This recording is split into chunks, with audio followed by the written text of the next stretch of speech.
আসসালামু আলাইকুম রহমতুল্লাহ। জনাব তারেক রহমানের উদ্দেশ্যে আজকের আমার এই ভিডিওটা। যদিও আমি রাজনীতি করি না বা রাজনীতি নিয়ে কথা বলতেও চাই না, কিন্তু জনাব তারেক রহমান বিএনপির ভারপ্রাপ্ত চেয়ারম্যান হয়তো ফেব্রুয়ারির নির্বাচনে বিএনপি ক্ষমতায় আসতে পারে, অথবা জামাত ইসলাম ক্ষমতায় আসতে পারে, অথবা অন্য দল আসতে পারে। এটা ডাজেন্ট ম্যাটার। আমি শুধু, যেহেতু বর্তমান সময়ে আমরা প্রবাসীরা অনেক কিছু থেকে বঞ্চিত হইতেছি, বিশেষ করে 17 বছরের আওয়ামী লীগ শাসন আমলে এই প্রবাসীদের জন্য ভালো কোনো কিছু তারা উপহার দিতে পারে নাই। যেটা দিছে সেটাও প্রবাসীদের কোনো কাজে আসে না।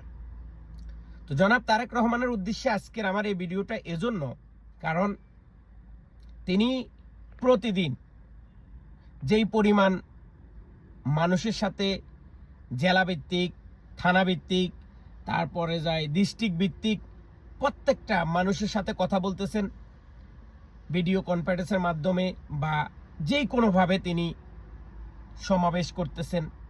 তো আমার ক্ষুদ্র জ্ঞান এবং আমি একজন সাধারণ প্রবাসী হিসাবে আমাদের যে দাবি নিয়ে বর্তমানে আমাদের সাইফুল রাজীব ভাই, ইলিয়াস ভাই, আর অন্যান্য নাম না জানা অনেক মানুষ কিন্তু শ্রম দিতেছে, পরিশ্রম করতেছে। কেন তারা পরিশ্রম কেন দিতেছে?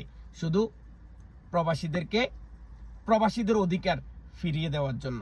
তো আজকের আমার সাধারণ কিছু কথা, এবং এই কথাগুলা জনাব তারেক রহমানের কাছে পৌঁছে দেওয়ার দায়িত্ব কিন্তু আপনাদেরকে নিতে হবে। আপনাদের এই ভিডিওটা এত পরিমাণ শেয়ার করতে হবে এবং এত পরিমাণ এই ভিডিওটাকে ভাইরাল করতে হবে, যেটাতে আমরা প্রবাসীরা উপকৃত হব। জনাব তারেক রহমানের উদ্দেশ্যে, আমি সাধারণ একজন মানুষ, আমি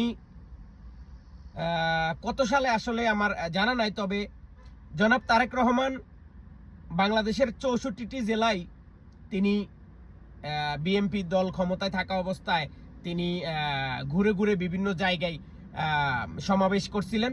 তো ওই সময় আমি, আমার মনে আছে, আমি আমাদের লক্ষ্মীপুরের তোরাবগঞ্জ রাজধানী হোটেলের ম্যানেজার ছিলাম। তো সেই সময় জনাব তারেক রহমান গাড়িতে যাওয়ার সময় আমি তার সাথে হ্যান্ডশেক করার আমার সৌভাগ্য হয়েছে। এটা আমি মনে করি, আমি একজন দেশের নাগরিক হিসাবে, তিনি একজন চেয়ারপারসন বেগম খালেদা জিয়ার সন্তান হিসাবে